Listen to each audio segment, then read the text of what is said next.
The footsteps stopped outside the chamber. Quinn froze with his sidearm half drawn, then forced it back into its holster. A medic with a weapon was a story nobody believed, and tonight he needed believable. Vaelith was already reaching for her circlet, silver filigree, cold and precise. When she set it on her brow, the motion was slow but exact, like ceremony mattered even in a ruin. "You can stand," Quinn whispered. "I can choose," she said, "and I can speak." A scan pulse rolled through the stone. Quinn felt it in his teeth. On the other side of the barricade, someone spoke in Kharai, amplified and calm. "Identify yourself." Vaelith answered in their language. Short, clipped, carrying rank like a blade. Silence followed, then a different voice, older, edged with authority. "That profile is crown-sworn." Quinn's stomach tightened. So the circlet wasn't decoration. It was a key that changed how guns were held. Vaelith pushed up on the parallel bars and rose. Her legs shook under her, but her face stayed still. Quinn stepped close, ready to catch her, and she reached back without looking and closed her hand around his once. "Stay," Quinn squeezed back. "I'm here." Stone scraped as the barricade shifted. Not a breach, a careful opening. 3 Kharai soldiers appeared in the gap, armor blue as deep water, weapons low but ready. Their helmets turned from Quinn to Vaelith and back, like the math didn't work. Vaelith took one step into the shaft of light from the broken ceiling. Her blue skin looked almost pale there. Her golden braids lay fanned behind her on the tarp like thick ropes, and the circlet caught the light with quiet arrogance. In that moment, she looked less like a wounded soldier and more like a verdict. The lead soldier lowered his head. "Commander," another voice farther back. "Command, wait. Vaelith of the Crown Wing, you were declared fallen." Vaelith replied without softness. Then she turned just enough to expose the cauterized puncture at her upper back, the wound that never matched crossfire. She spoke one sentence. The corridor went still. The older voice returned, slower, "By whose hand?" Vaelith answered. The patrol reacted like a single creature flinching. Quinn didn't need a translator to hear what it meant. Betrayal and an order somebody wanted buried. She spoke again, longer. Quinn caught only fragments as his implant struggled. Unlawful order, civilian target, orbital coordinates, execution. Her voice didn't break. It sharpened. "Explain the human," the older voice said. All helmets turned to Quinn. He had an easy lie available. Prisoner, coercion, mistake. He could survive on paperwork the way wars like their survivors. Quinn lifted his chin. "I'm a medic," he said. "I found her alive. I didn't let her die alone. I treated her. I brought her here, that's it." Vaelith translated immediately, making his plain sentence sound like a formal declaration. Then she added her own, deliberate and final. "My life is bound," she said in his language, choosing the words carefully. "He kept it from ending in dust. I will not let him be punished for that." The older voice went quiet. When it spoke again, it carried something rare. Uncertainty. "We will not breach," the voice said at last. "You will come out. Commander Vaelith will return under Crown protection to give testimony. The human will be escorted as witness, under her claim." Quinn exhaled once, careful. Witness sounds nicer than hostage. Vaelith glanced at him. "It is both. And what do you call me in your reports?" Quinn asked because if he didn't make a joke, fear got ideas. A pause, then Vaelith's mouth twitched. "Guest." Quinn huffed. "That is the politest cage I've ever heard of." They walked out together, Vaelith upright but trembling. Quinn kept close, steadying her elbow only when she swayed, making it look like balance instead of support. She let him, and that permission mattered more than he wanted to admit. Dawn bled into the dust outside. A Kharai shuttle waited among wreckage, ramped down, engines warm. The battlefield looked flatter in early light, like the planet was tired of pretending the dead had depth. At the ramp, Vaelith paused and looked at Quinn. "You chose," she said in his language. Rough accent, clean meaning, even when it cost. Quinn swallowed. "Don't make me proud of myself, I hate that feeling." For a second her eyes softened. Not surrender, not romance. Something harder to name, respect with sharp edges. Then she looked toward the horizon. "This is not over. The crown will hear what was done, and the ones who ordered it will not sleep." As if the world wanted to agree, a different scan pulse rolled across the plain. Human frequency. Quinn's dead comm unit, silent for weeks, crackled with one harsh burst of static. "Marris, respond. You are off-grid. Confirm status." Quinn stared at the unit, then at the Kharai soldiers waiting at the ramp, then at Vaelith's circlet catching dawn like a promise and a threat. He stepped onto the shuttle beside her. "Yeah," he murmured, more to himself than anyone. "Here we go." By the third day, the ruin stopped feeling like a hiding place and started feeling like a ward. Not a good ward. Not a clean one. But a ward in the same way a foxhole was a home if you stayed in it long enough. Quinn built a routine because routines kept you from thinking too hard. Morning. Check Vaelith's vitals, clean wounds, change dressings, argue with her until she drank water. Midday. Stimulator session, slow and careful like persuading lightning to behave. Afternoon. Salvage run if the scanner said it was safe, then back before dusk because the Kharai drones liked the low light. Night. Watch the signatures crawl closer in their patient spiral, then pretend that pretending helped. Vaelith stayed awake through most of it. When she did sleep, it was the kind of sleep soldiers took. Shallow, armed, and ready to wake angry. The stimulator worked in increments so small they felt insulting. On day 4, her left index finger twitched twice in a row. Quinn stared at her hand like it had just committed a crime. "Was that on purpose, or are you trying to haunt me?" Vaelith's jaw tightened. It obeyed. "That's the most beautiful sentence I've heard all week," Quinn said, and meant it. He adjusted the leads and reduced the current again. The first time he'd pushed too hard, her body had seized and his guilt had tried to eat him alive. Now he treated each session like a negotiation with physics. "Tell me when it hurts," he said. "It always hurts," she replied. "Tell me when it stops." Quinn exhaled through his nose. "We're both optimists, I see." She watched him assemble the device each time. The jury-rigged regulator, the scavenged power cell, the alien probe strapped to human wiring like it had been forced into an arranged marriage. "You should not trust that construction," Vaelith said once. Quinn tightened a connector. "Neither should you, but here we are." The burns began to crust over, the edges less angry. The antibiotics helped.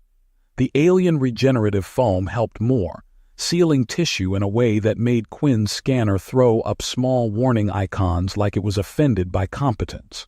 Vaelith's spine was still the nightmare, but the nightmare was changing shape. Her nervous system adapted the way she'd said it would, rerouting signals like a city building back roads after the highway collapsed. It was messy and imperfect, but it was happening. Quinn saw it in the readouts. He also saw it in the way her eyes stopped carrying that thin, resigned relief. The relief that said she'd already accepted her own death. Now her eyes said something else. Now they said she intended to survive long enough to make someone pay. On the 6th day, Quinn came back from a salvage run with a battered data pad and a single intact speaker module. He set it down on the tarp beside her like it was a gift. Vaelith studied it warily. "What is that?"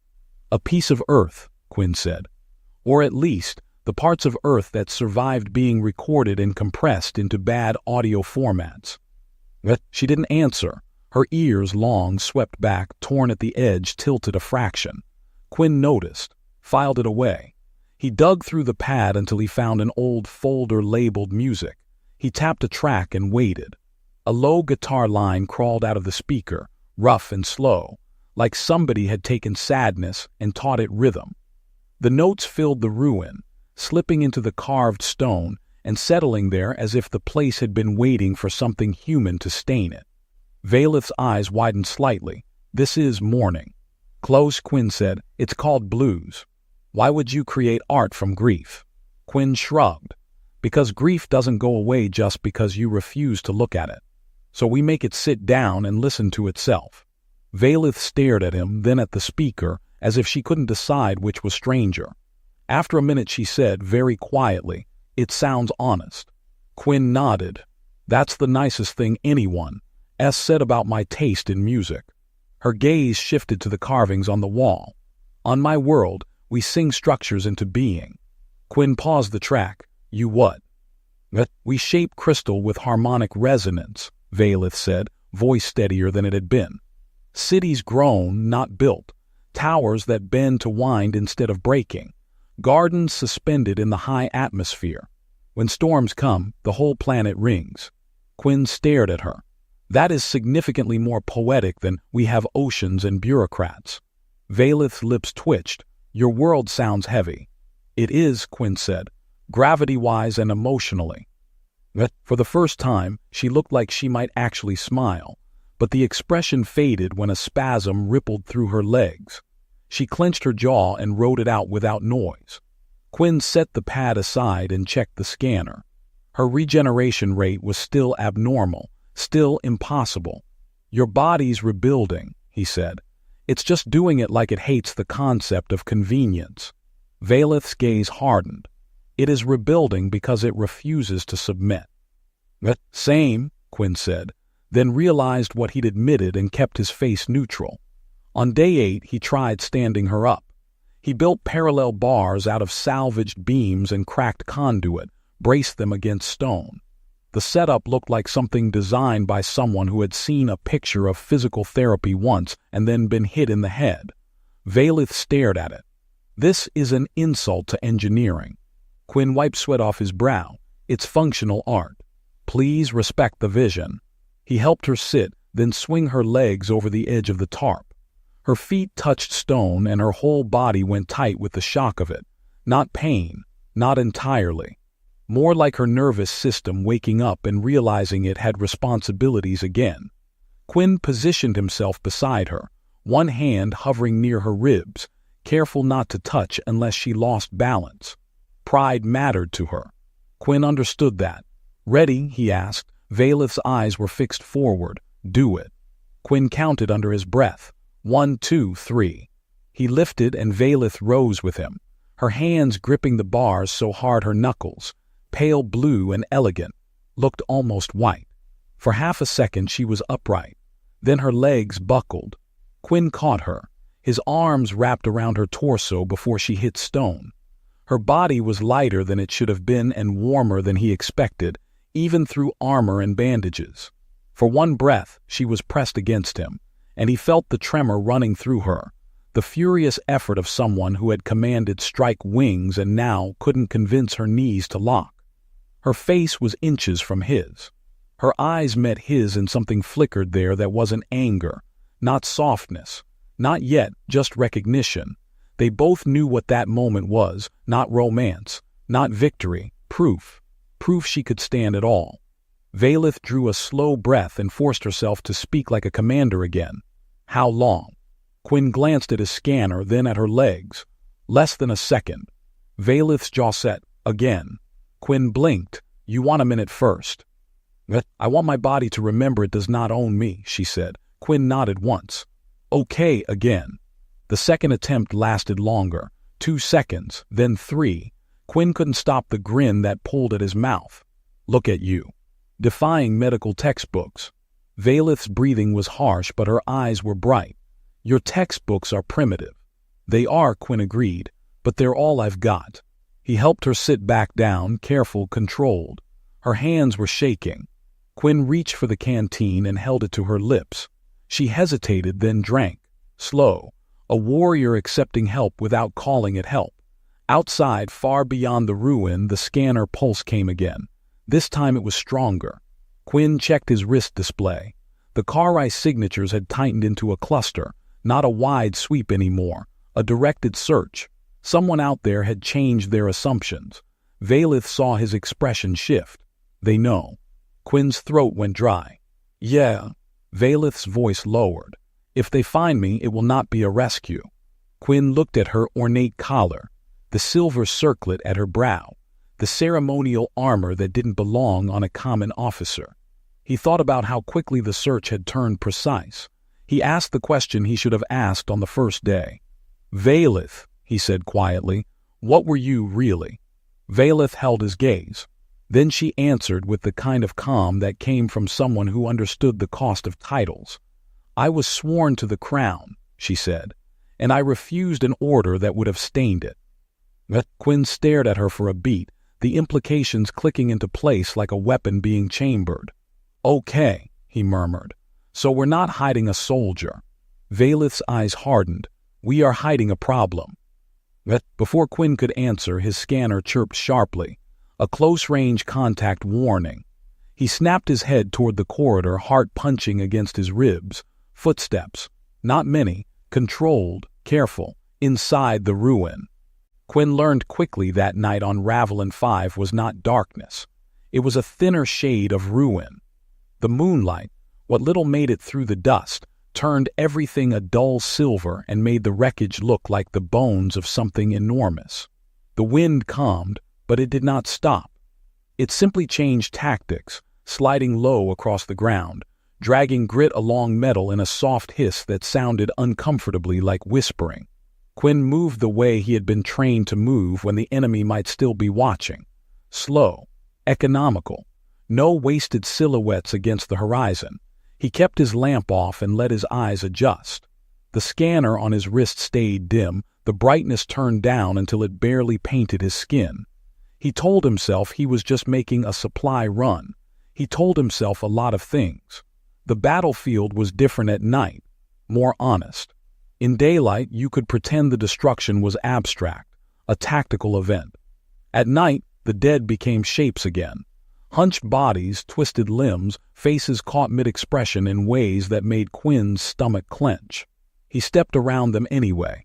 "Sorry," he muttered once to no one as his boot nudged an arm. He did not say sorry for the war. He did not say sorry for being late. He said sorry because it was the only politeness left in a place that had used up everything else. His scanner led him to what he needed. A human med pod, cracked open, its seal compromised but still worth stripping. He took antibiotics, sealant, bandage rolls. He found 2 analgesic vials and felt a wave of relief that was almost embarrassing. Then he found something better. A Kharai field kit on the body of a blue-armored soldier, still clasped in dead fingers like the soldier had refused to let go even after the universe called time. Quinn crouched, pried the kit free, and whispered another small apology he did not mean. Inside were tools designed for alien tissue, plasma sutures, regenerative foam, a compact neural probe with a language he could not read but symbols he could infer. "Okay," he breathed.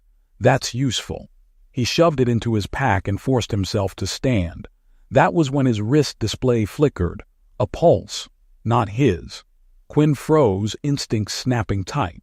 He killed the scanner display entirely and dropped to one knee behind a slab of hull plating. He held his breath and listened. There, faint and steady, a low hum in the air that didn't belong to wind. A Kharai drone sweep.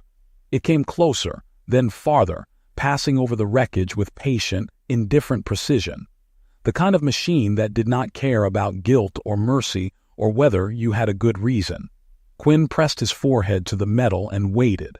In the gap between heartbeats, he heard his own mind make the argument it always made in moments like this. Leave. You have done enough. You can still walk away and call it a mistake. Then he saw Vaelith's eyes in his memory, awake, tracking, refusing to die on schedule. Quinn exhaled once carefully as the hum drifted away. When the drone was gone, he moved. He did not hurry because hurried men made mistakes. He took a different path back to the ruin, looping wide, using broken ridges as cover. Twice he paused to listen for another sweep. Twice he heard only wind and the far-off creak of settling metal. The second exit of the ruin scraped his shoulder as he squeezed through. The stone smelled faintly mineral and old, like a cave that had been thinking longer than he had been alive. He re-entered the chamber and found Vaelith exactly where he had left her, awake, of course. Her gaze latched onto him, then to his pack. "You returned." Quinn set the pack down with a careful grunt. "I know, shocking. Please hold your applause." Her eyes narrowed slightly. "You make noise to hide relief." "I make noise because if I don't, I start realizing I'm terrified," Quinn said, then paused. And I refuse to give fear that much credit. He knelt beside her and began unloading supplies in neat rows. The order helped. The ritual of it. Small control in a place that offered none. Vaelith's eyes followed the Kharai kit when he set it down. "That belongs to one of mine," she said, voice flat. Quinn didn't look up. "It used to." A silence settled between them, not hostile, just waited. "Did you kill him?" she asked. "No," Quinn said. "He was already dead. I'm just borrowing his tools." Vaelith's throat worked. Borrowing implies intention to return. Quinn finally met her eyes. "If we make it out of here, I'll return it personally. I'll even include a thank you note." Her lips twitched, the smallest hint of amusement, then vanished as pain pulled her expression tight again. Quinn shifted immediately into medic mode. He checked her burns, her pulse, her temperature. He injected antibiotics and watched her flinch, not from the needle, but from the idea of trusting a human with anything. "I found something," he said, lifting the compact neural probe from the kit. "This looks like it interfaces with your nervous system." Vaelith's gaze sharpened. "That is a stimulator." "You sound confident," Quinn said. "You want to tell me you've used one before?" "I have seen them," she replied. "Rarely. They are used for spinal trauma in high-ranking units, not in war zones." Quinn nodded. "Good. So this is either going to help or it's going to kill you faster in a very expensive way." Vaelith stared at him. "Your humor is defective." "It's economy grade," Quinn said. "It came free with my poor decisions." He spent the next hour doing what he did best, translating chaos into something that might work. He connected the probe to his scanner, then to a salvaged power cell from the human med pod, then to a regulator he built out of spare wiring and a piece of broken comm hardware. The setup looked like a nest made by an electrician with a grudge. Quinn tested the output twice, 3 times. He watched the current readings and forced his breathing steady. Vaelith watched the whole process in silence, her eyes following his hands with an intensity that made him uncomfortably aware of how close they were. "You are not trained for this," she said finally. Quinn didn't deny it. "I'm trained to keep people alive long enough for someone smarter to fix them. And if no one smarter comes." Quinn shrugged. "Then I become the smartest person in the room by default, and everyone suffers." Vaelith's gaze softened a fraction, like she understood that kind of burden more than she wanted to admit. Quinn positioned the leads along her spine as carefully as if she were made of glass. He hesitated once, then met her eyes. "This is going to hurt," he said. Vaelith's jaw set. "Do it." He activated the device. Her body went rigid. Her breath punched out of her lungs, sharp and involuntary. Her fingers curled, then trembled. A sound tore loose from her throat, not quite a scream, but close enough that Quinn felt guilt spike through him. He killed the power instantly. "Okay," he said fast. "Okay, too much. That was too much." Vaelith lay panting, eyes bright with shock and fury and something else. Then she swallowed and spoke, voice rough but clear. "I felt it." Quinn froze. "Felt what?"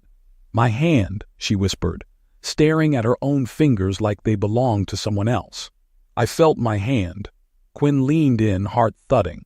He watched her index finger. It twitched, barely, a fraction of movement, a small betrayal of paralysis. Quinn let out a breath he hadn't realized he was holding. "Well," he said quietly, and for once the humor wasn't a shield. It was awe. "That's something." Vaelith's eyes lifted to his. In the dim light, the blue of them looked almost unreal, like a piece of sky that didn't belong on this dead world. "We will do it again," she said. Quinn nodded, the weight of the moment settling into his chest like a promise. "Yeah," he said. "We will, but slower and with less electrocution."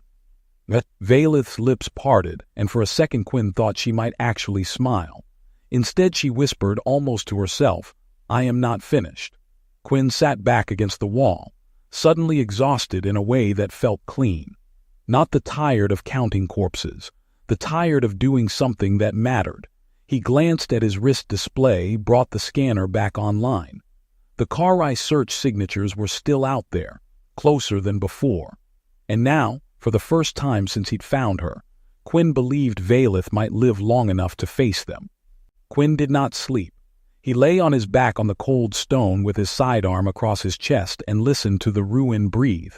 Old structures had their own sounds, settling joints, tiny shifts in stressed stone, the occasional whisper of dust sliding down carved walls like sand through an hourglass. Outside, the wind moved across the plain in long, dry pulls. It brought faint echoes with it, metallic ticks, distant collapses, the aftershocks of a battle refusing to fully end. The scan pulse came again, faint but distinct. His wrist display flickered as it caught the edge of it, translating distant signatures into cold geometry. 3, then 5, then 7. Kharai, moving in a disciplined arc, methodical and patient, the kind of search pattern designed by people who hated uncertainty. Quinn's first instinct was to run. The second was to laugh at himself for having a first instinct that stupid. Running would mean carrying Vaelith again, across open ground, lit by a sky that offered no cover. Running would mean leaving tracks in dust fine enough to record every desperate choice like a confession. So he did the next best thing. He worked. He moved quietly through the ruin with his scanner in one hand and a small lamp in the other, mapping corridors and collapsed chambers. The place was bigger than it looked from outside. Multiple levels, tight stairwells, side passages that narrowed into darkness, a back section where the ceiling had caved in, leaving a jagged gap large enough for a person to squeeze through if they did not mind scraping their ribs on ancient stone. A second exit. He stared at it for a long moment, then nodded once to himself like he had just been handed a temporary miracle. He returned to the main corridor and began shifting rubble. Not loudly, not fast. The kind of careful movement you used when you knew the universe was listening. He rolled heavy stones into place, wedged broken slabs into gaps, and built a barricade that would slow someone down without looking like a barricade. A ruin collapsed by time, a coincidence of debris, nothing worth investigating, he hoped. When he finished, his hands were black with dust and his shoulders burned. He walked back into the chamber where he had laid Vaelith and found her awake. Of course she was. Her eyes tracked him as he entered, sharp and unblinking like sleep was another indulgence she refused to grant herself. "You heard them," she said. Quinn sat beside her and checked the scanner again. Her vitals were still unstable but not dropping as fast. The analgesic had bought him a small margin. "Yeah," he said. "They're searching." Her jaw tightened. "They will find us." "They might," Quinn said. "But they don't know what they're looking for yet. They think you're dead. They're sweeping for survivors' salvage evidence. This ruin is old, not valuable." Vaelith's lips parted slightly, and for a second Quinn thought she might smile. Instead she looked almost offended. "My people consider nothing old to be without value." Quinn exhaled. "Great, of course they do." He leaned closer to check the burn seals. The plasma wounds were ugly, but the edges looked stable. No fresh bleeding, no obvious infection yet. Vaelith's gaze followed his hands. "You should have left me." Quinn did not answer right away. He pressed a sensor pad to her neck, watching the pulse register. Slow, stronger than it should be. "Do you know what you are asking when you say that?" he asked. Vaelith's eyes did not flinch. "I know exactly." Quinn sat back, resting his head against the wall. The stone was cold enough to feel like punishment. "I left someone once," he said quietly. "Not Kharai, human. Civilian, wrong place, wrong time. We were clearing a sector after a raid. She was alive when we found her. Barely. I had supplies. I had time. And I had orders to move." Vaelith watched him without blinking like she was cataloging the words. "I tagged her for evac," Quinn continued. "Reported coordinates. Followed procedure. The system did what the system always does. It filed the report. It moved on. When I came back through that area 3 days later, there was nothing left but ash and teeth." He swallowed once hard. "I told myself it wasn't my fault," he said. "And technically it was. The paperwork said I did everything right. But the paperwork didn't have to look at her face." Vaelith's breath hitched, soft, almost inaudible. "That is why you stayed," she said. Quinn shrugged. "That's why I can't pretend I'm a good man. I'm just trying to be less of a convenient coward." For a long moment, the only sound was their breathing and the ruins' quiet settling. Then Vaelith spoke again, voice rougher. "You believe I was shot by my own." Quinn looked at her back, at the clean, cauterized puncture, and felt anger rise in him like acid. "I don't believe it," he said. "I can see it." Vaelith's eyes drifted to the carvings on the wall. The ancient symbols caught the lamp light and held it like they had been waiting for someone to read them. "My wing was given an order," she said slowly. "An orbital strike, human colony, strategic target." Quinn kept his face neutral.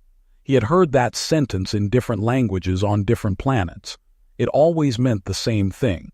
"I reviewed the data," Vaelith continued. "It was not a military site.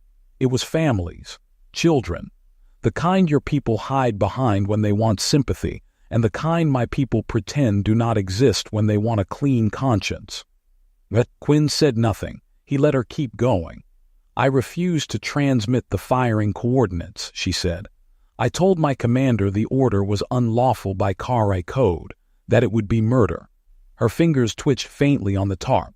The smallest movement barely noticeable, but Quinn saw it, a tremor of returned control.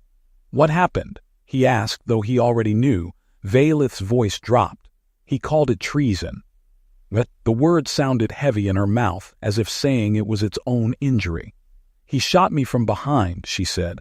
"Close. Clean. He told the others I died in the crossfire. They believed him, or they wanted to believe him. Either way, they left me."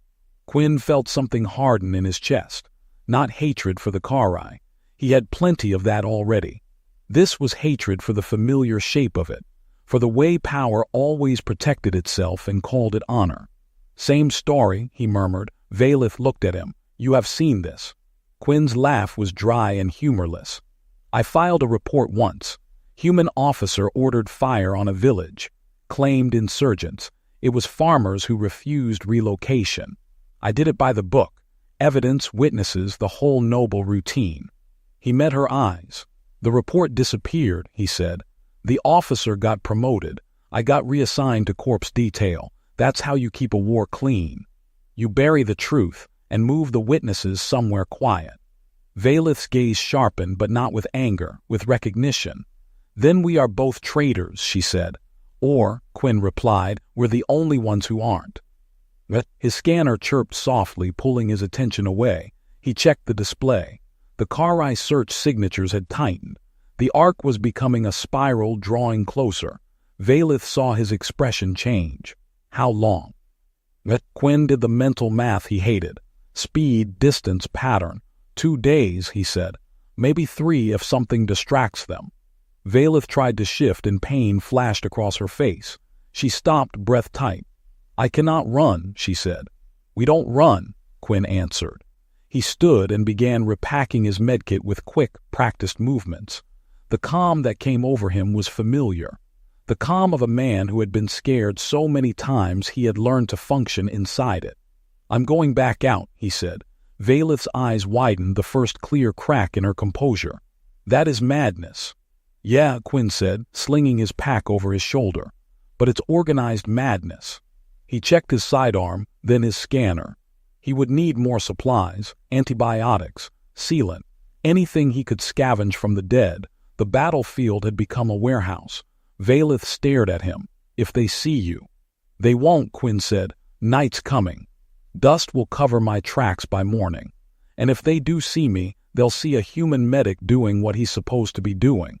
Counting bodies, tagging chips." He paused at the chamber entrance and looked back at her. "Try to rest," he said, and knew how ridiculous it sounded. Vaelith's gaze held his, steady again, as if she refused to let fear be the last thing she offered. "Quinn Marris," she said, speaking his name like it was a weapon being tested. "If you return, you will not do this alone." Quinn nodded once. "Fair," he said, "but first I have to come back." He stepped into the corridor, dim lamp in hand, and moved toward the ruins' shadowed exit. Outside, the sky was turning the color of bruised metal. And somewhere in the dust-choked distance, Kharai scanners kept sweeping, patient as consequences. The first kilometer was pure stubbornness. Quinn carried her the way you carried anything fragile in a place designed to break things. Close to his chest, head supported, legs trailing, his arms locked like clamps while his lower back filed complaints he would ignore until it stopped working entirely. The battlefield fought him for every step. Twisted metal snagged his boots. Shattered crystal crunched underfoot with a sound like broken glass in a church. The dust turned sweat into paste. Somewhere behind him, a wrecked engine ticked as it cooled, a slow, accusing rhythm. The blue-skinned officer in his arms did not weigh much, which was not comforting. People who were supposed to live usually had more substance to them. She breathed in short, careful pulls like breathing itself was expensive. Her eyes stayed open. That was the part he could not shake. The way she watched everything, not wide with fear, not glazed. Focused, deliberate, tracking the terrain and the sky and him. Like even half-dead, she refused to stop taking inventory. "You should put me down," she said after a while. Quinn adjusted his grip and kept walking. "That's a bold request from someone who can't move her legs." "I can feel them," she said, and there was a note of offense in it, as if sensation should count as mobility. "They do not obey." Quinn glanced down at the scanner clipped to his wrist. The medical overlay disagreed with her optimism. The readout still flashed red in 3 different categories. One of them was helpfully labeled unsustainable. "Okay," he said. "Good news, then. You're ahead of schedule." Her gaze sharpened.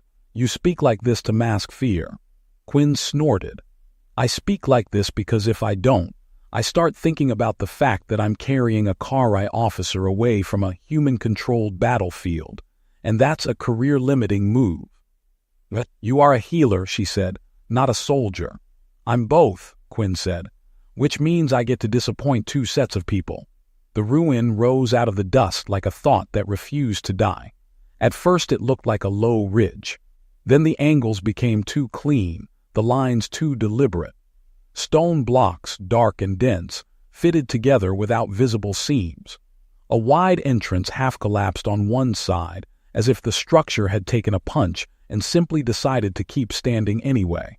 Quinn slowed at the threshold, scanning for heat signatures, movement, anything that suggested the place had current tenants. His display showed only cold stone and the faintest chemical traces of bioluminescent growth. No life signs, no nests, no patrols, just silence. He stepped inside and the air changed, cooler, drier, less dust. The corridor opened into a chamber with a cracked floor and a ceiling that had partially caved, creating a jagged skylight. Light fell through it in a pale column, and within that column the motes of dust looked almost peaceful, like they were trying to pretend this was not a war zone. The walls were covered in carvings. Not human, not Kharai. Symbols etched with a precision that felt like a language built by people who had time to think. Curves and sharp angles braided together, repeating patterns that suggested mathematics, ritual, or a very obsessive personality. Quinn set her down on the cleanest patch of stone he could find, which was like choosing the least contaminated puddle. He shrugged off his pack, unrolled a tarp and laid it out. "A sterile field," he muttered. She turned her head slightly, eyes moving across the carvings. "This place is older than our war." "That's usually how ruins work," Quinn said, but his voice softened despite himself. There was something about old stone that made modern violence feel smaller. Not less cruel, just less important to the universe. He knelt beside her and ran the scanner over her torso again. The display drew a neat, horrifying map of damage. He did not flinch. Flinching did not help. "You should not waste supplies on me," she said. Quinn pulled out his medkit and started unpacking it in rows the way he'd been taught. Gauze, sealant injector, a compact cauterizer. His hands moved with muscle memory because muscle memory was the closest thing he had to religion. "Do you always talk this much?" he asked. "Or is this a special occasion?" Her lips tightened.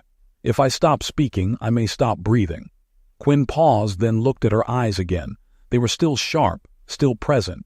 "Fair," he said. "Keep talking then, it gives me something to argue with." He checked her back, careful not to shift her spine. The puncture was clean and charred, the edges blackened. No exit wound. The round had lodged somewhere deep, a close-range shot from behind. Quinn let that settle in the back of his mind where it could do its damage later. He moved to the burns across her ribs and abdomen. Plasma did not cut. It cooked. Tissue looked intact until you touched it and realized it was dead underneath. "This is going to hurt," he said. "I do not scream," she replied instantly, and the pride in her voice was almost comical given her condition. Quinn lifted an injector. "Do you have allergies, adverse reactions? A preferred method of dying?" Her eyes narrowed. "You are mocking me."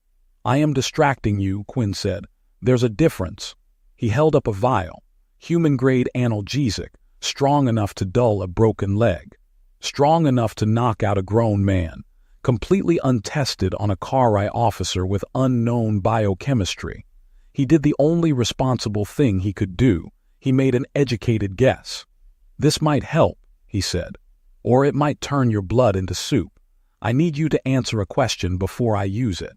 Her gaze stayed locked on his. "Ask. What's your name?" For a beat she looked like she might refuse out of sheer discipline. Then her lips parted. "Vaelith," she said, and the word sounded like it belonged in a courtroom or a hymn. "Strike wing, third command." Quinn nodded as if that meant something. "Quinn Marris, human, specialist in regrettable choices." He pressed the injector to her arm and triggered it. Vaelith inhaled sharply, but she did not cry out. Her jaw clenched so hard Quinn heard her teeth click. A tremor ran through her, then eased. Her breathing steadied. Not normal, but less frantic. "That did not kill me," she said, voice strained. "Give it time," Quinn said. "I'm very thorough." He cleaned the burns with antiseptic that smelled like harsh alcohol and desperate optimism. Vaelith's eyes fluttered once, then forced themselves open again. "You are wasting time," she said, each word scraped out of her throat. "Your forces will return." "They already did," Quinn said. "They returned, declared victory, and left me to count bodies. I'm not exactly on anyone's watch list." She made a small sound, halfway between derision and pain. "Your people abandon you." Quinn glanced at the carvings on the wall, at the column of light, at the dust drifting down like slow snow. "Everybody abandons everybody," he said. "It's one of the few universal customs." He switched tools. The cauterizer would seal small vessels. The sealant would buy time. Time was the only currency he had. Vaelith's armor collar was in the way. Ornate, locked, patterned with geometric bands that looked ceremonial and expensive. Quinn ran his fingers along the edge until he found a hidden release. He hesitated. "This is going to feel invasive," he said, her eyes sharpened. "Do what you must." Quinn released the collar. The metal clicked and eased open, revealing bruised skin beneath and a faint shimmer of subdermal plating that was not quite armor and not quite bone. He stared for half a second too long. "Interesting," he muttered. "That explains why you're still alive." Vaelith's eyes narrowed. "Explain." Quinn pointed at the scanner display. "Your body is doing something mine can't. Your nervous tissue is adapting. It's trying to reroute around damage."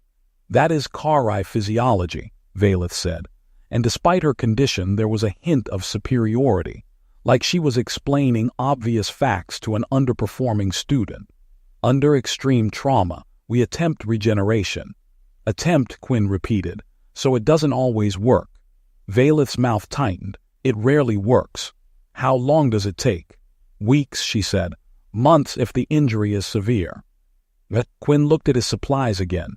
2 energy bars, a half-used medkit, a sidearm, a ruin full of ancient carvings and no working miracles. "Great," he said softly. "So my options are, let you die now, or hide you here long enough for your body to do a process that usually fails." Vaelith watched him, her expression unreadable in the dim light. "You speak as if you have not already chosen." Quinn exhaled. "Yeah.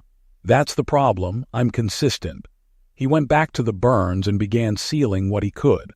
Vaelith's breath hitched once, then steadied as the analgesic did its work. The chamber filled with the quiet sounds of survival, the click of tools, the soft pulse of the scanner, the distant, settling groan of the ruin as if it was remembering gravity.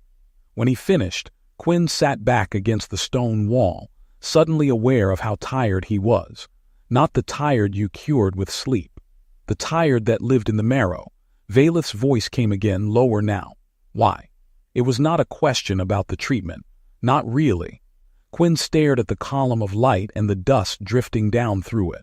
He thought about 3 other battlefields.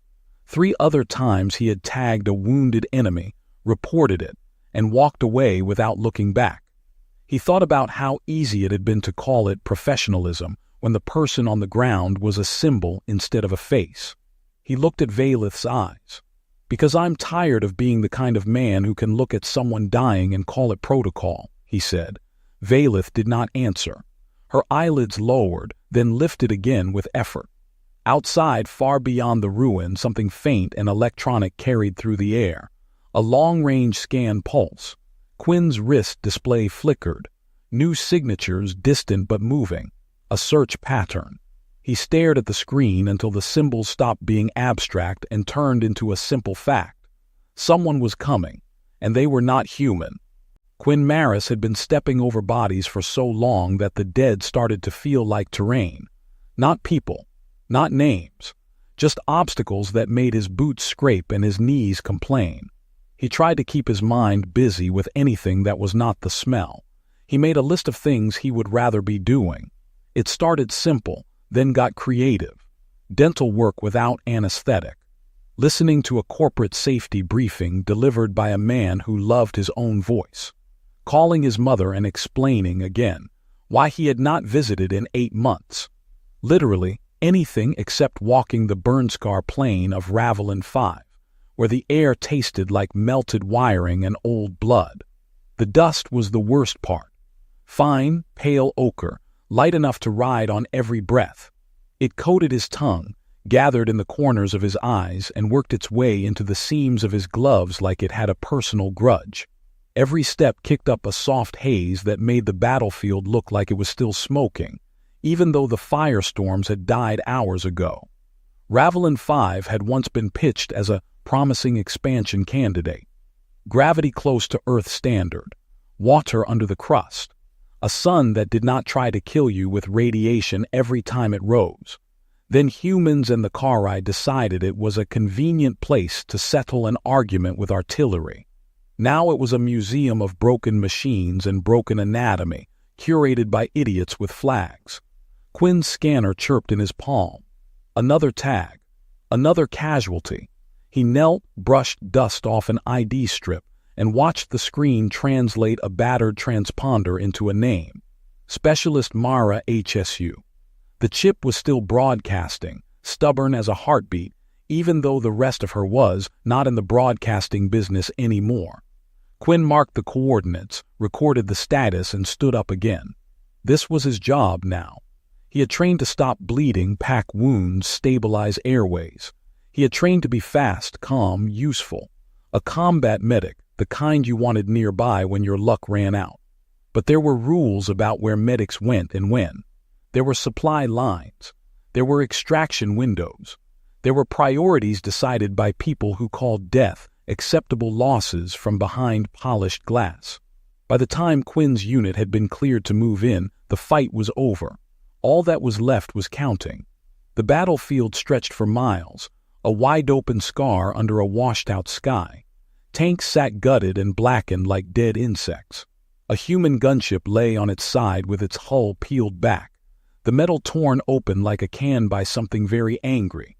Farther out, one of the Kharai walkers had collapsed in a delicate sprawl, its long limbs bent at wrong angles, its crystalline cockpit shattered into glitter that caught the light like spilled ice.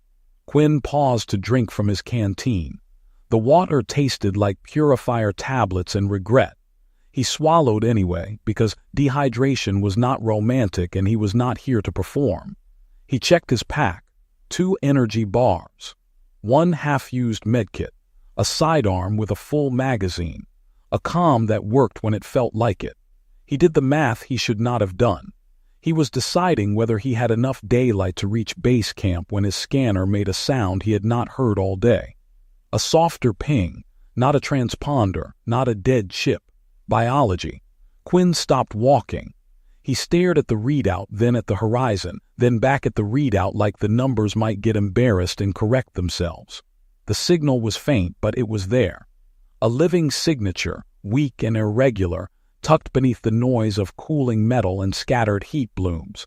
Nothing should be alive out here. He followed the signal through twisted debris, stepping over a collapsed defense pylon that had crushed whoever had been unlucky enough to stand under it. He climbed a slope of shattered plating and broken conduit, and the scanner's pulse grew steadier. That was when he saw her skin. Pale blue, almost porcelain, dusted with ochre like someone had tried to paint over the impossible. She was half buried beneath wreckage, pinned under a slab of alloy that had once been part of a Kharai transport. Her hair spilled out in thick golden cords, braided and coiled like rope, spread across cracked ground in a halo. A silver filigree circlet sat at her brow, still intact, still arrogant, as if it refused to acknowledge gravity. Her ears were long and sharply swept back, delicate at the edges and torn on one side. Her armor was ceremonial, not the utilitarian plates of common troops. Etched metal, ornate shoulder guards, a collar marked with geometric bands that looked like rank or lineage or both. An officer. Quinn's brain registered that in the same instant it registered the wound. Plasma burns across her torso. A puncture through her upper back, cauterized, ugly, and far too neat. The kind of wound that did not come from stray fire. The kind that came from someone close enough to hate you personally. She should have been dead. Every part of Quinn's training insisted on it.